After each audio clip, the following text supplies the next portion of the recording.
Si llevas semanas o meses tratando de entender cuáles son todas las obligaciones legales y tributarias que debes tener si tienes un Airbnb en Colombia, llegaste al lugar indicado.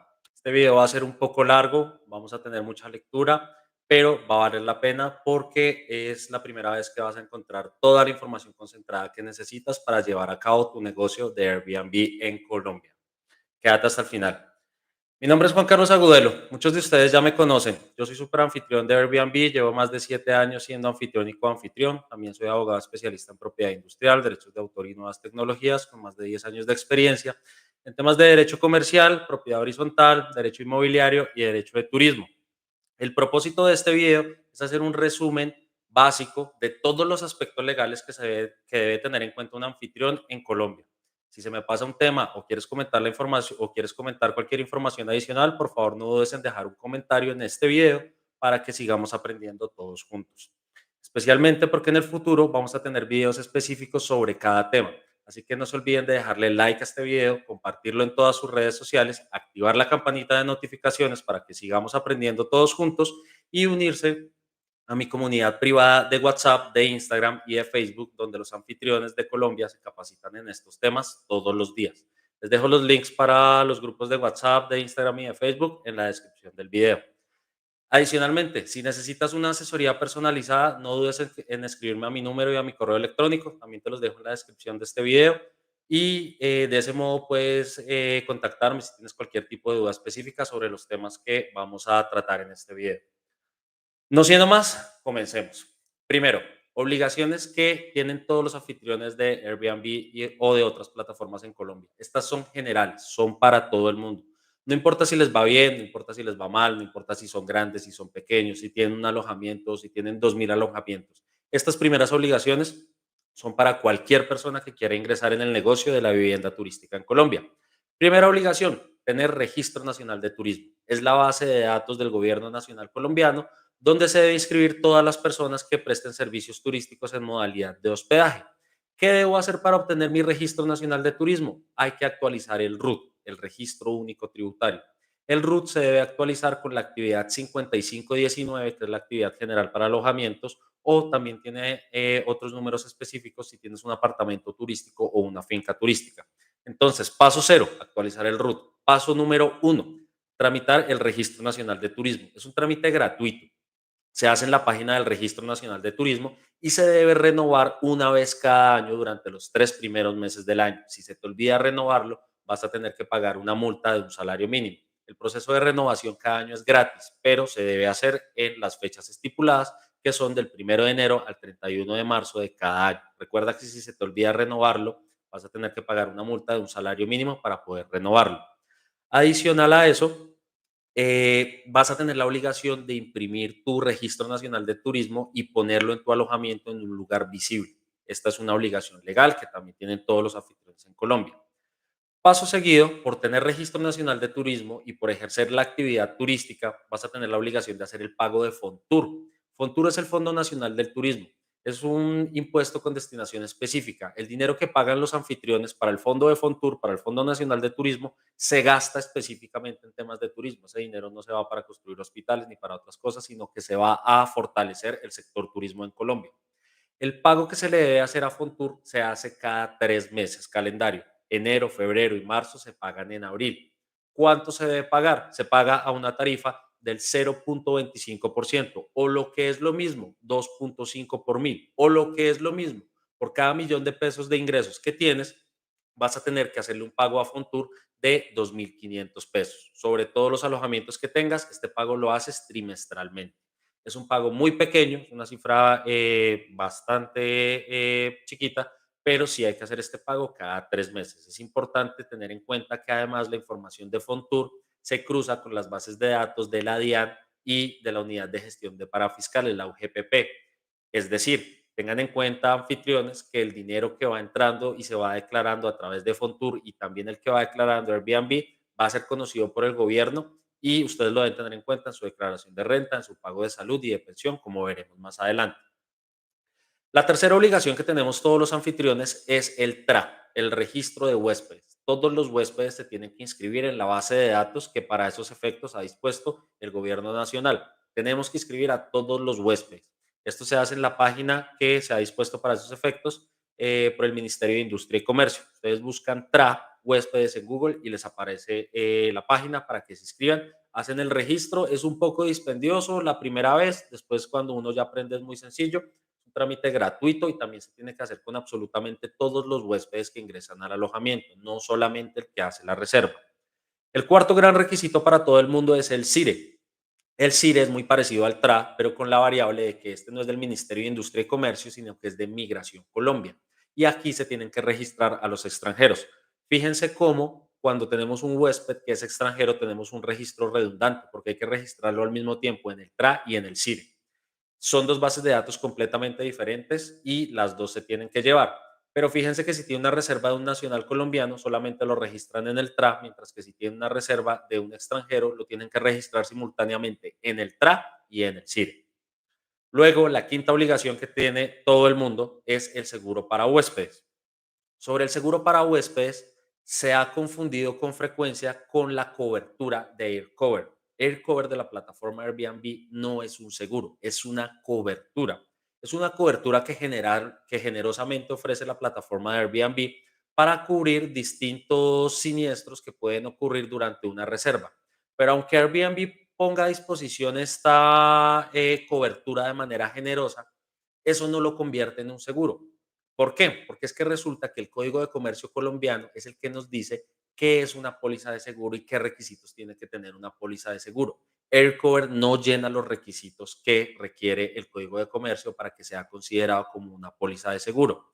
Y resulta que el artículo 32 de la Ley General de Turismo nos dice que los anfitriones deben contar con una póliza de seguro que cubra a los huéspedes, ojo, a los huéspedes, y que como mínimo debe cubrir riesgo de muerte, incapacidad permanente, incapacidad temporal, lesiones, daños a bienes de terceros y gastos médicos. Entonces, fíjense cómo la cobertura de Airbnb, aunque es muy buena, no alcanza a cumplir este requisito del artículo 32. Significa eso que existe la obligación legal de adquirir un seguro que tenga esta cobertura. ¿Con quién hay que adquirirlo? Con cualquier compañía de seguros debidamente constituida en Colombia para poder funcionar como una compañía de seguros. Hay distintas compañías de seguros que ofrecen estos seguros. Eh, Ustedes pueden contratar cualquiera de ellas que en su póliza de seguro, la póliza es el texto del seguro, donde dice yo lo amparo en estos casos. Si la póliza de seguro dice que cubre estos escenarios y es expedida por cualquier aseguradora debidamente constituida en Colombia, ella nos sirve para cumplir este requisito. Pero entonces cuidado con ese error frecuente de pensar que la cobertura de cover es suficiente. Es muy buena, es muy generosa, pero no es suficiente para cumplir el requisito del artículo 32. Si están en la plataforma de VRBO, también hay una cobertura similar, en ese caso de $1 millón, la de Airbnb es de $3 millones, pero en todo caso, ni la de Airbnb ni la de VRBO cumplen el requisito del artículo 32 de la Ley General de Turismo. El sexto requisito que tienen que tener en cuenta todos los anfitriones es el manejo de menores de edad. Si un menor de edad, es decir, menor de 18 años, va a ingresar a un alojamiento, necesariamente tiene que estar en compañía de al menos uno de sus padres o la persona que lo esté acompañando tiene que tener un permiso de sus dos padres que esté debidamente autenticado en una notaría. Es un aspecto fundamental. Si llega a haber algún tema de abuso de menores de edad dentro de un alojamiento, eso va a implicar que incluso puede haber un tema de extinción de dominio. Entonces es un tema muy importante para tenerlo en cuenta, que siempre se tenga que verificar la identidad de los menores de edad, para que siempre sean muy cuidadosos con eso. La séptima obligación que tienen todos los anfitriones en Colombia es la de los temas de protección al consumidor.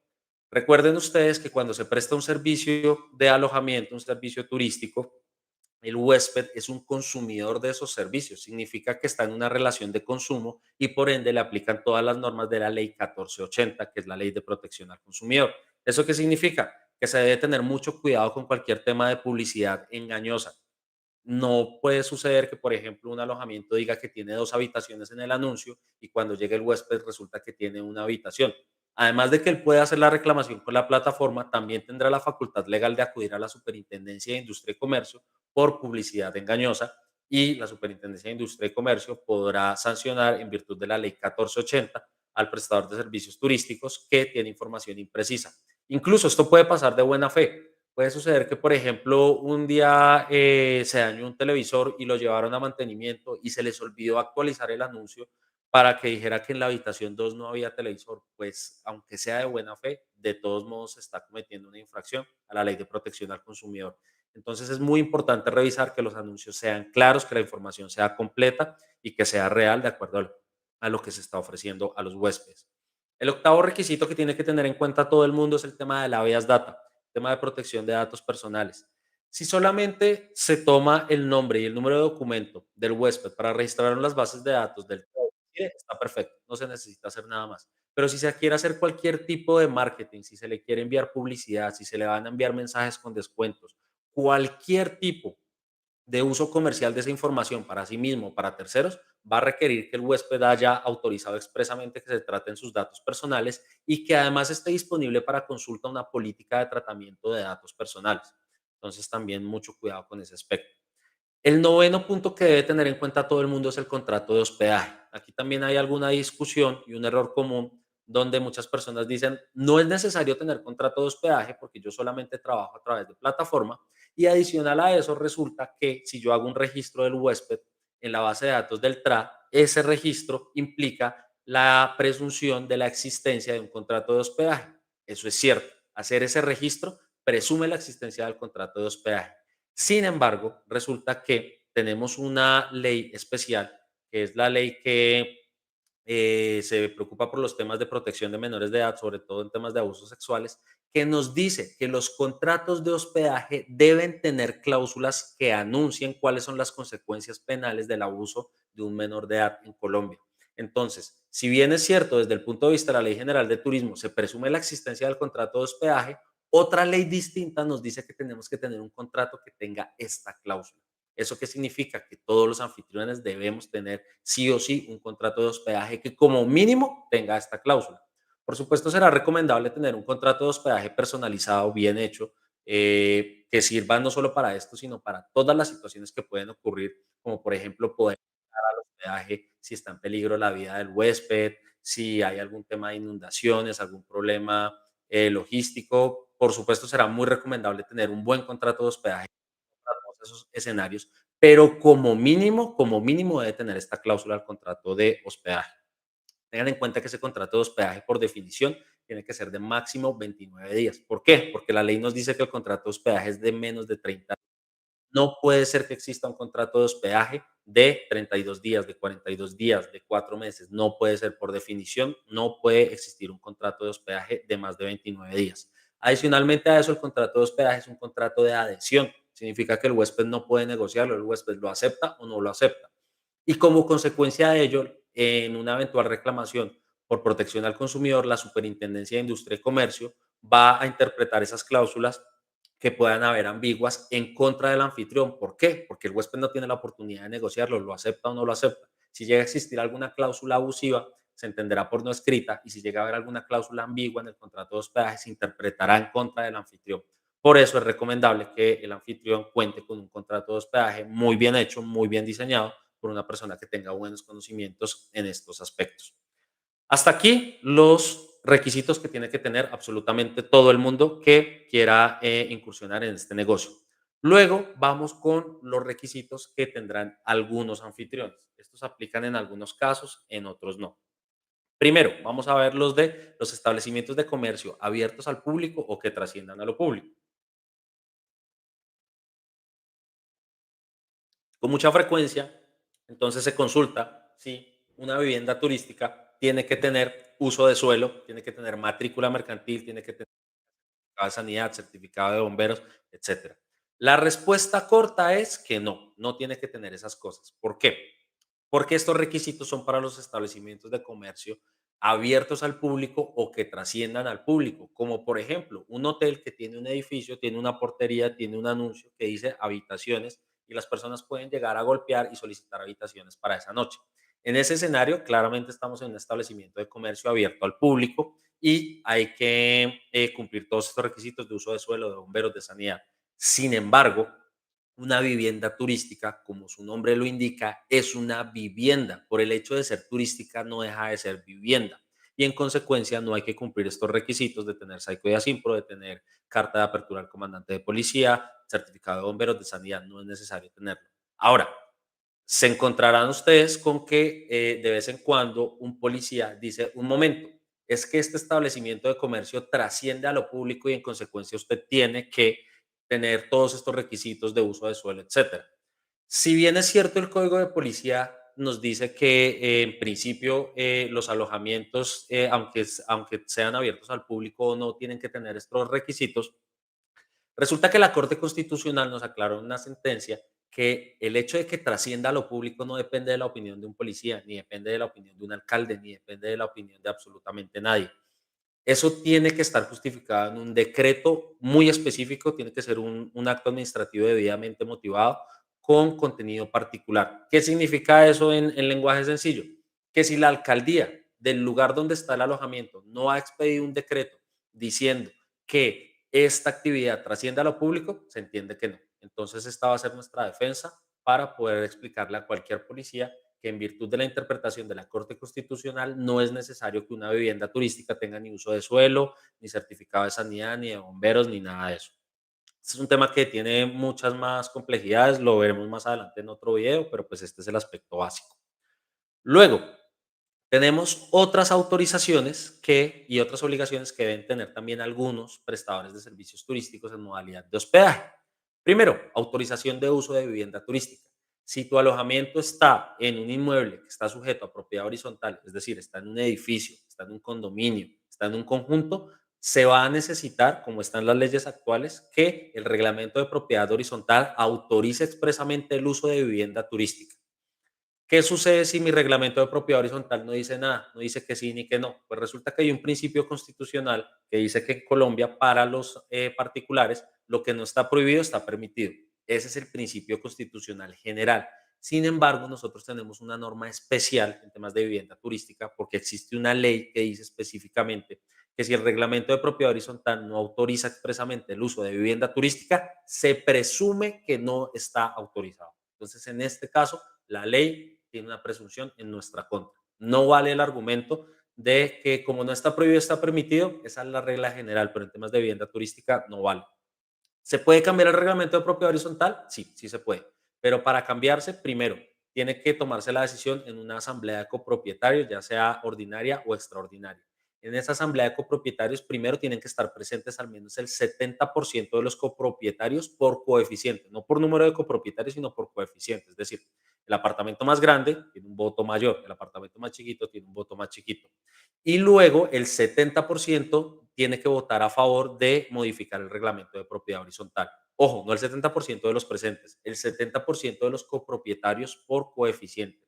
Luego se tienen que ir a una notaría para elevar ese nuevo reglamento a escritura pública. Eso cuesta un dinero y hasta que se haga eso, entonces se habrá modificado la autorización para que en ese conjunto de edificio, condominio, se pueda llevar a cabo ahora sí el uso de vivienda turística. Como ustedes ven, es un tema dispendioso, es difícil, es complicado, es costoso.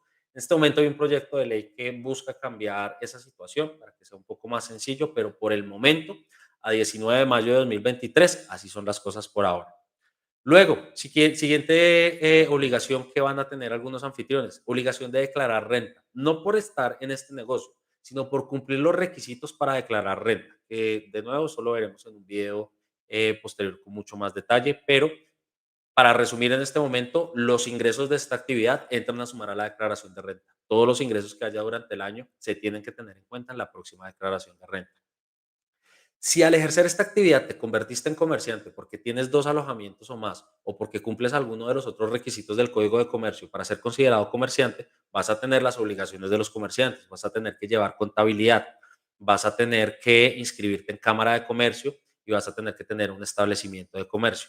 Además, los comerciantes que son responsables de IVA van a tener que llevar dos registros contables, van a tener que llevar el registro auxiliar de ventas y compras efectuadas y también van a tener que llevar de manera paralela el registro de IVA por pagar, en el cual se registra el IVA que generaste en las operaciones y el IVA que pagaste en las operaciones grabadas. De nuevo, el tema del IVA lo veremos más adelante. Luego está la condición de saber si por entrar en este negocio yo me volví responsable de IVA. De nuevo, le haremos un video mucho más profundo, pero para resumirlo en este momento, hay 6 condiciones con las que uno se vuelve responsable de IVA siendo persona natural.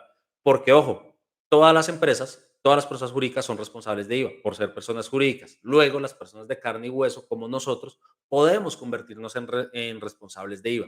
Eso puede suceder si cumplimos alguno de los 6 requisitos. No hay que cumplir dos, no hay que cumplir los 6, no hay que cumplir cuatro. Con cumplir uno, cualquiera de los 6, basta para volverse responsable de IVA.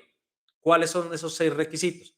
Primero, haber tenido ingresos de 3.500 VTs por conceptos grabados del año anterior o el año en curso. ¿Qué es una VT? Una VT es una unidad de valor tributario. La DIAN calcula muchas cifras en VTs. ¿Por qué? Porque si lo hacen pesos, resulta que hay temas de inflación, de pérdida de poder adquisitivo, de un año a otro puede variar, entonces se hace con VTs. Entonces, uno tiene que revisar cada año cuánto es el valor de la VT de ese año y según eso, entonces calcula si está llegando a las 3.500 VTs. 3.500 VTs de ingresos de actividades grabadas, es decir, ¿me suma el sueldo que yo tengo como empleado? No, no te suma el sueldo que tienes como empleado porque esa no es una actividad que está grabada con IVA. Pero resulta que además del Airbnb tengo, por ejemplo, un local comercial en el que vendo ropa. ¿Esos ingresos del local comercial me suman? Sí, esos sí suman. Ahora, el segundo requisito para volverse responsable de IVA es tener 2 o más establecimientos de comercio. Estamos absolutamente claros y seguros que un alojamiento puesto a trabajar en Airbnb es un establecimiento de comercio. En consecuencia, el que tenga dos automáticamente se volvió responsable de IVA. De eso estamos absolutamente seguros. Incluso también puede suceder que una persona tenga un solo alojamiento, pero además tiene un local comercial en el que vende accesorios de celular. Se volvió responsable de IVA. No importa que venda muy poquito en los dos, por el hecho de tener dos, se vuelve responsable de IVA. Tercer forma de volverse responsable de IVA, tener cualquier explotación de intangibles, operar con una franquicia, con una marca, con una licencia de marca, eso también te vuelve responsable de IVA automáticamente. Cuarto, ser usuario aduanero. En palabras sencillas, importar o exportar cosas. Existe también una discusión de si los anfitriones exportan servicios de hospedaje. Mi posición es que claramente no. Yo creo que esa es una interpretación equivocada por la sencilla razón que por definición y por antonomasia el servicio de hospedaje se tiene que disfrutar físicamente en el inmueble. Distinto a lo que sucede, por ejemplo, con los servicios de educación. Es perfectamente posible consumir servicios de educación de una universidad de Nueva Zelanda sentado en Bogotá. Eso no tiene ningún problema.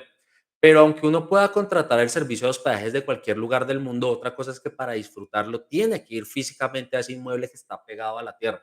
Entonces, por ahora, a menos que tengamos avances muy grandes en temas de metaverso y experiencias virtuales, por ahora los alojamientos siguen pegados a la tierra y tenemos que desplazarnos físicamente para disfrutar de ellos. En ese orden de ideas, considero yo que no hay ningún tipo de exportación de servicios y que el hecho de que una persona pueda contratar el servicio en cualquier lugar del mundo tampoco implica que se esté haciendo publicidad en ese lugar del mundo. Simplemente es un tema tecnológico funcional en el que yo puedo celebrar un contrato estando físicamente en cualquier lugar del mundo, pero igual las leyes que le serán aplicables serán las leyes de ejecución de ese contrato. ¿Y cuál es el lugar de ejecución de las obligaciones de hospedaje? Pues el lugar del hospedaje, en este caso Colombia. Entonces, por ese lado, concluimos que no somos usuarios aduaneros. Quinta y sexta forma de volverse responsable de IVA. Habiendo celebrado contratos de compraventa o teniendo consignaciones bancarias de más de 3.500 VTs. Entonces, volvemos al punto uno. No es como lo mismo que el punto uno, se parece mucho, pero no es lo mismo. Lo que nos dice aquí la norma es que uno también se vuelve responsable si por estas actividades específicas obtuvo esos ingresos. ¿Por qué? Porque pues como la DIAN recibe información de cruces, de bancos, de pagos, de información exógena, pues aquí es donde ellos se enteran. Entonces nos dicen, si yo me entero, usted recibió las 3.500 VTs de actividades grabadas por contratos de compraventa, por consignaciones bancarias, ya me di cuenta que usted, señor anfitrión, es responsable de IVA.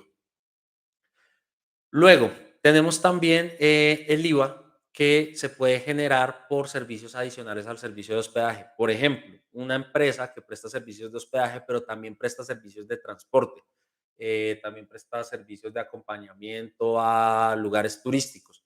Eso podría generar un IVA distinto al del hospedaje, también a tarifa plena del 19%. Ahora, resulta que el IVA que se le cobra a los huéspedes no siempre es del 19%. Un comentario frecuente es que las personas dicen, no, yo no me puedo volver responsable de IVA, casi que no puedo crecer, mejor me quedo en un solo alojamiento y no tengo dos, porque es que si paso a dos, automáticamente me vuelvo responsable de IVA y tengo que subir mis precios por noche el 19%. Esa es una interpretación equivocada. Un buen análisis financiero va a demostrar que no hay que subirle el 19% y no se va a perder tanta competitividad por ser responsable de IVA. Si uno es juicioso y hace las cosas bien, no es tan costoso formalizarse.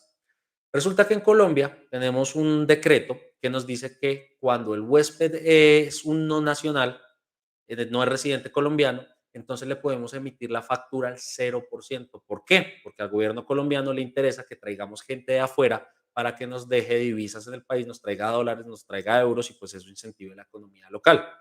Este decreto existe desde hace varios años. ¿Qué significa eso? Que entre más personas de afuera tú recibas en tu alojamiento, menos IVA vas a tener que pagar. Digamos que la mitad de tus huéspedes son residentes colombianos y la otra mitad vienen de afuera.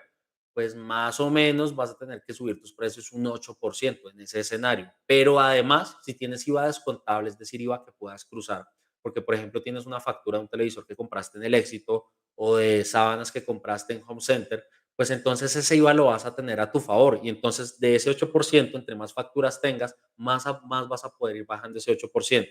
Esto depende de cada caso particular, depende de cuánto IVA tengas para descontar, de cuánta gente recibes de afuera, de cuánta gente recibes de Colombia, pero más o menos una empresa con subir sus precios un 5 o 6% por noche, por regla general está cubierta. Entonces no es necesario subir los precios 19% y concluir que entonces uno va a perder mucha competitividad frente a los vecinos, frente a los competidores que tienen alojamientos en otras zonas. Tengan ustedes también en cuenta que el competidor que no se formaliza, que no paga su IVA, ese competidor, tal vez no hoy, tal vez no mañana, pero en 2 meses, en 6 meses, o en 12 meses, o en 3 años, o en 5 años, algún día la DIAN le va a llegar y le va a poner una multa muy grande y lo va a sacar del mercado. Entonces, definitivamente el camino es la formalización. Luego, cuando uno se vuelve responsable de IVA, tiene la obligación de emitir factura electrónica. ¿Cómo se hace eso? Hay que inscribirse en la página de la DIAN y decirle a la DIAN, oiga DIAN, me volví responsable de IVA, deme permiso de facturar. De hecho, también se puede emitir factura electrónica si uno quiere. Eso tiene también algunos beneficios, aunque no esté obligado, lo veremos más adelante. Pero si uno es responsable de IVA, sí o sí tiene que emitir factura electrónica. Otra pregunta frecuente, ¿le tengo que emitir factura a la gente que viene de afuera aunque el IVA sea 0%, eso no tiene mucho sentido. Sí, sí le tienes que emitir factura. Precisamente le tienes que emitir factura a todo el mundo. Y esa factura la emitirás para estos servicios o a tarifa plena del 19% o a tarifa del 0%. Pero a todo el mundo le tienes que emitir su factura sí o sí. Siguiente obligación, si adquieres la calidad de comerciante o si tienes dos establecimientos de comercio o más, es decir, dos alojamientos o más, tienes que hacer el pago del ICA. El ICA es el impuesto de industria y comercio.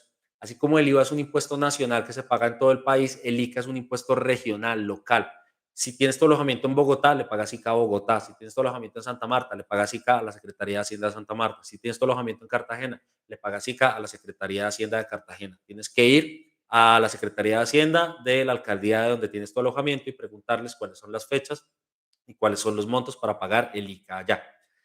Si resulta que además de prestar servicios de alojamiento, también vendes comidas, vendes bebidas, entonces eres responsable del impuesto al consumo. Tienes que pagar el impuesto al consumo en las fechas que establece la DIAN, una tarifa del 8% y tienes que emitir también la correspondiente factura.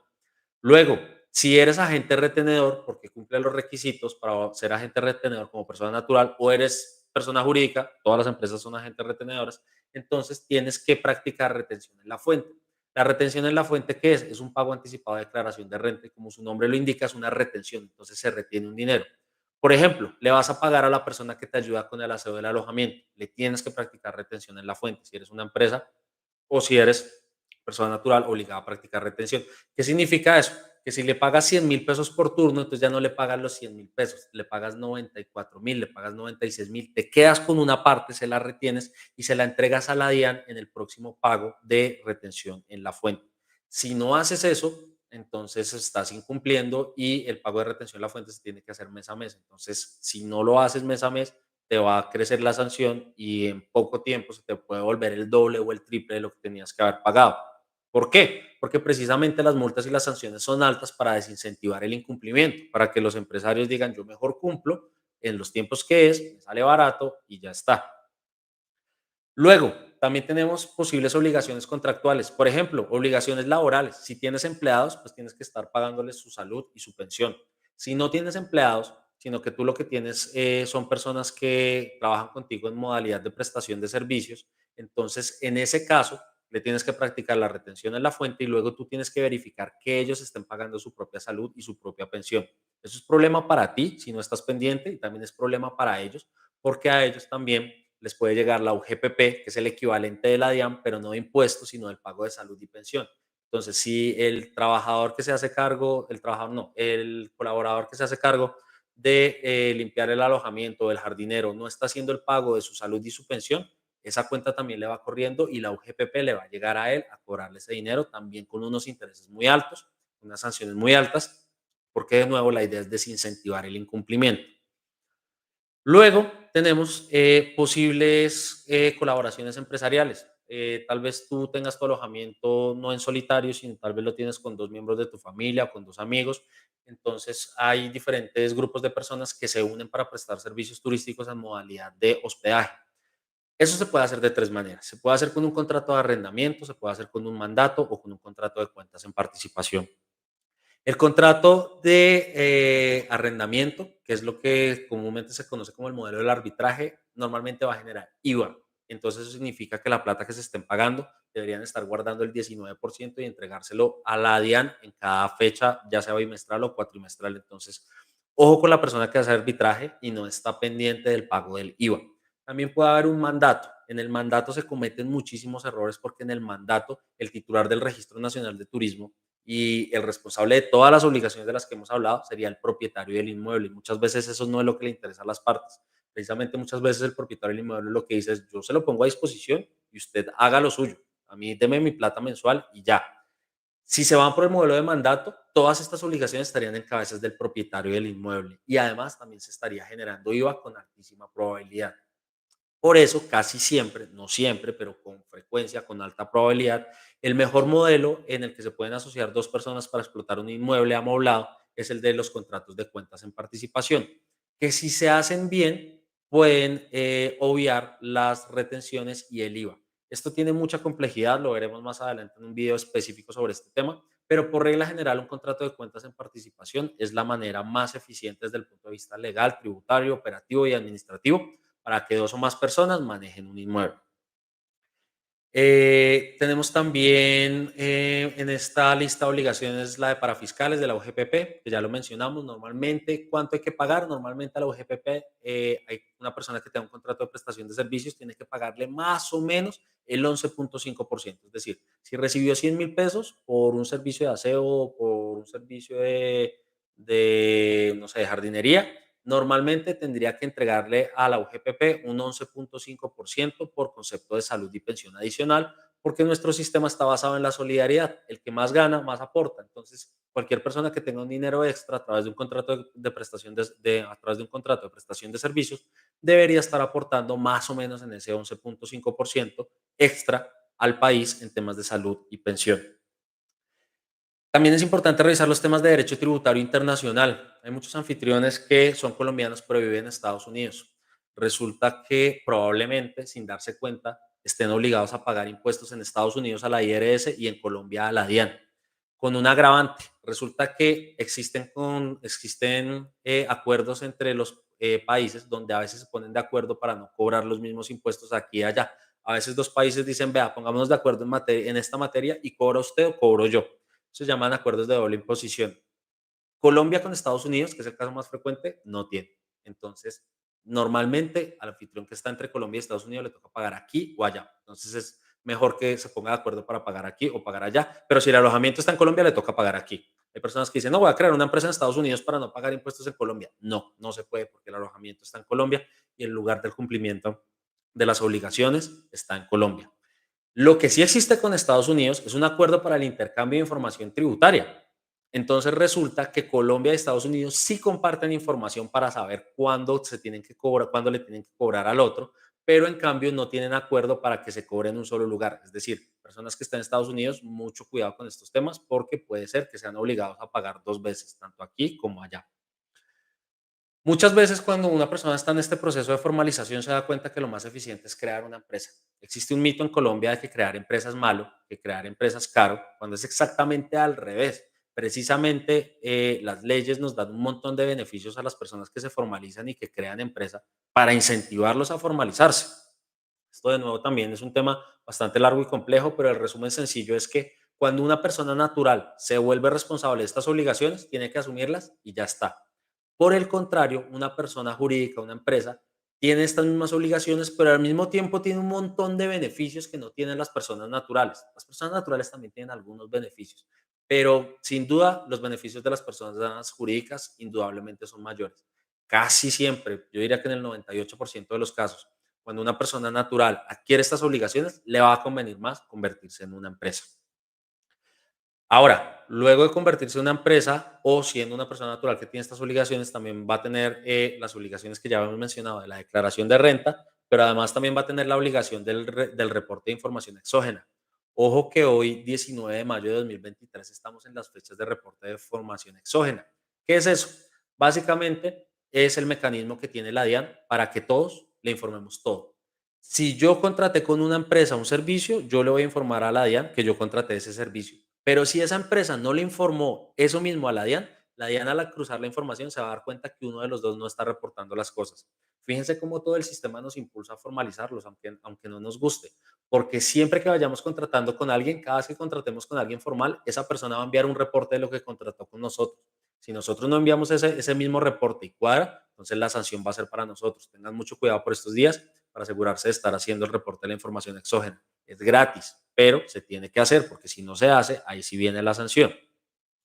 Luego entonces también viene la sanción por las posibles retenciones en la fuente que nos estén haciendo o rete IVA o rete ICA, lo veremos más adelante en un próximo video, y también el pago del IVA que es cada 2 meses. Ojo con esto también, el pago del IVA puede ser bimestral o cuatrimestral. Resulta que si uno tiene facturas al 0% tiene que ser bimestral. Entonces, anfitriones que reciban una sola persona de afuera de Colombia y le meten una factura al 0% su pago es bimestral, revisen las fechas para hacer el pago del IVA bimestral. Y no solo es cada 2 meses y ya, sino que es cada 2 meses según el último número del NIT o según el último número de la cédula. Entonces, verifiquen el calendario tributario de la DIAN para que estén seguros que están haciendo los pagos en las fechas que es. Ahora, otras recomendaciones para anfitriones. Temas de competencia desleal. Cuidado con cometer conductas conscientemente paralelas. De vez en cuando se habla en los grupos de WhatsApp y dicen, oiga, deberíamos ponernos de acuerdo todos los de X ciudad para poner un precio mínimo por noche de 100.000 pesos. Eso es afectar la ley de la oferta y la demanda. Es una conducta que puede ser sancionada por la Superintendencia de Industria y Comercio.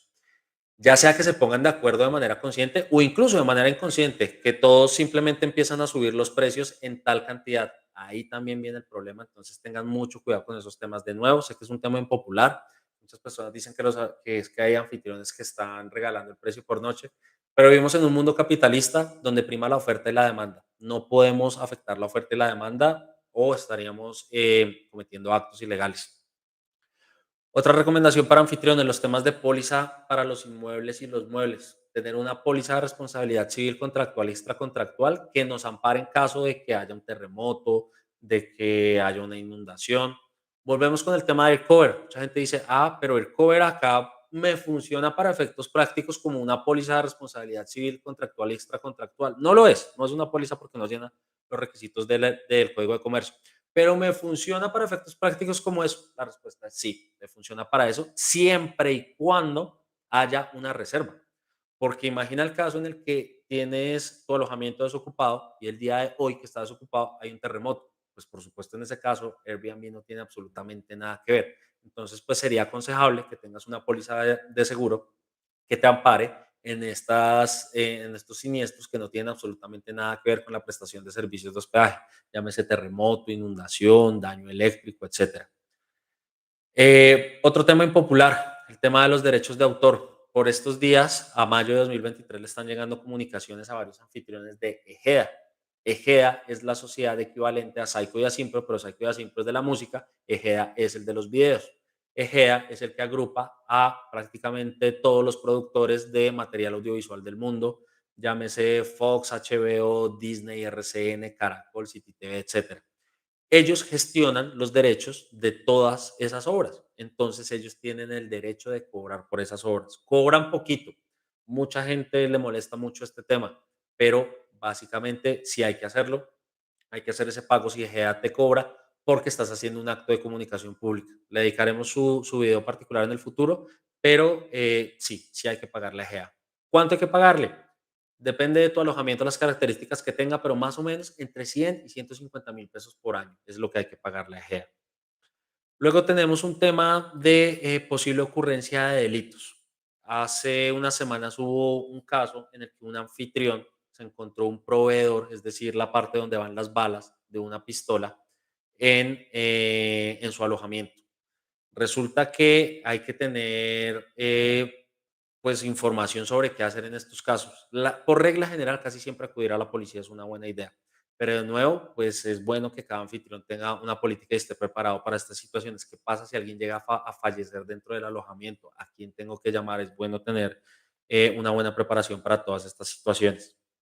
Y también es muy recomendable tenerlo incluido en los temas de las reglas de la casa para que, porque los temas de las reglas de la casa funcionan como unos términos y condiciones para los huéspedes, entonces ahí ellos van a saber qué esperar y qué no esperar. Y de nuevo, frente a Superintendencia de Industria y Comercio, es lo que nos dice si estamos actuando bien desde el punto de vista de derecho del consumidor o no. Otro tema muy frecuente es el de la propiedad horizontal. Ya sabemos cuándo se puede y cuándo no se puede, pero luego viene el abuso de la propiedad horizontal por parte de administraciones, consejos y asambleas. El caso más típico. Eh, el operador turístico dice, listo, está bien, ya entendí que no puedo tener reservas de menos de 30 días, me paso a la modalidad de más de 30 días. Y la administración le dice, pues no, tampoco. En este edificio solo aceptamos arriendos de 3 meses o de 6 meses o de un año. O también de vez en cuando una que otra administración dice, es que aquí no nos gusta la gente de Airbnb. Usted no puede traer arrendatarios que haya conseguido por Airbnb, usted tiene que conseguir sus arrendatarios es con sus amigos. Esa es a todas luces una actuación abiertamente ilegal, una perturbación del derecho de dominio, una perturbación de la posesión. Entonces, no, los administradores, los consejos y las asambleas no pueden tener este tipo de restricciones. Tampoco le pueden restringir, por ejemplo, a las personas, a los arrendatarios, el uso de bienes comunes, como los que sean por reservas de Airbnb no pueden usar la piscina. No, tampoco pueden hacer eso. Esto a veces sucede de buena fe y a veces sucede de mala fe. A veces los administradores de mala fe quieren molestar a las personas sabiendo que no pueden hacerlo por diferentes razones personales, porque han tenido un problema personal o algo así. O muchas veces sucede de buena fe. La gran mayoría de administradores, de consejeros y asambleístas de Colombia no saben de derecho de propiedad horizontal. Ellos creen que pueden prohibir estas cosas. Entonces lo que hay que hacer es explicarles con un derecho de petición por qué están equivocados y en el 98% de los casos ellos van a decir, sí, tiene usted toda la razón. Yo pensé que eso era así, pero agradezco su explicación con el derecho de petición. Corregimos y listo, aquí no pasó nada. Casi siempre se puede solucionar esos temas de una manera muy sencilla con un derecho de petición. Y para finalizar, vamos a hacer una pequeña consideración a los temas de retención en la fuente. Tengan en cuenta que cuando ustedes contratan colaboradores, como por ejemplo la persona que se hace cargo del servicio de aseo, como ya les decía, a esas personas, si ustedes son agentes retenedores, hay que practicarles una retención en la fuente. Si no se hace, las consecuencias pues financieras, ilegales y tributarias se van creciendo. ¿Cuánto hay que pagarle? ¿Cuánto hay que retener? ¿Cuánto tiene que ser esa retención en la fuente? Pues resulta que hay que diferenciar si son honorarios o prestación de servicios. De nuevo, esto lo ampliaremos en otro contenido, pero para explicarlo de una manera muy rápida, básicamente honorarios son las tareas que implican un esfuerzo intelectual grande, como por ejemplo el esfuerzo que hace un contador al diseñar una estrategia tributaria para una empresa, se tiene que sentar a pensar, ¿será que es mejor así? ¿Será que es mejor así? Y en cambio, la prestación de servicios normal, la básica, normalmente son tareas operativas que no requieren pensar mucho, sino que simplemente se ejecutan, digámoslo, en automático, en modo avión y ya está. Un servicio de aseo, por ejemplo, claramente sería una prestación de servicios normal, donde no hay que hacer mayor esfuerzo intelectual para llevar a cabo la tarea. En ese caso, si la persona que está prestándonos ese servicio de aseo declara renta, la retención en la fuente sería del 4%. Si no declara renta, la retención en la fuente sería del 6%. Y si en cambio estamos en un escenario de honorarios, aquí la retención de la fuente sería de 10% para personas naturales y de 11% para personas jurídicas. Ojo de nuevo las personas que hacen arbitraje o que tienen contratos de mandato y que simplemente pagan y ya está.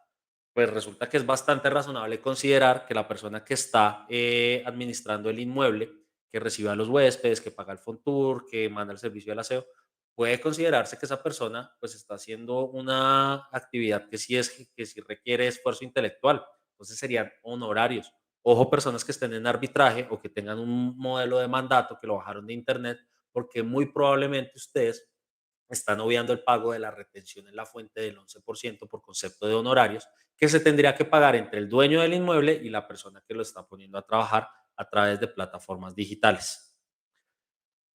Estos son a toda velocidad con el acelerador puesto los aspectos más básicos que tiene que tener en cuenta cualquier persona que ingrese en el negocio de la vivienda turística en Colombia.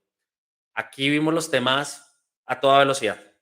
Más adelante vamos a profundizar cada uno de ellos. Recuerden que si tienen dudas, tenemos varias comunidades donde pueden consultar estas dudas, tanto conmigo como con otros anfitriones que todos los días están aprendiendo, se están formalizando y están haciendo parte de ese selecto grupo de personas que al formalizarse, pues se van a quedar en el negocio en 2 años, 4 años, 6 años, mientras que por el contrario, las personas que no se formalizan, poco a poco van a ir saliendo del mercado porque cuando se enteren que tenían que haber pagado unas sumas de dinero que no pagaron y les vayan llegando las multas, eso los va a desalentar o literalmente las multas los van a sacar del mercado. Entonces, el mensaje es a formalizarse, a cumplir la ley, a tener en cuenta todos estos aspectos y nos vamos viendo en próximos videos donde vamos a profundizar todos estos temas. Chao.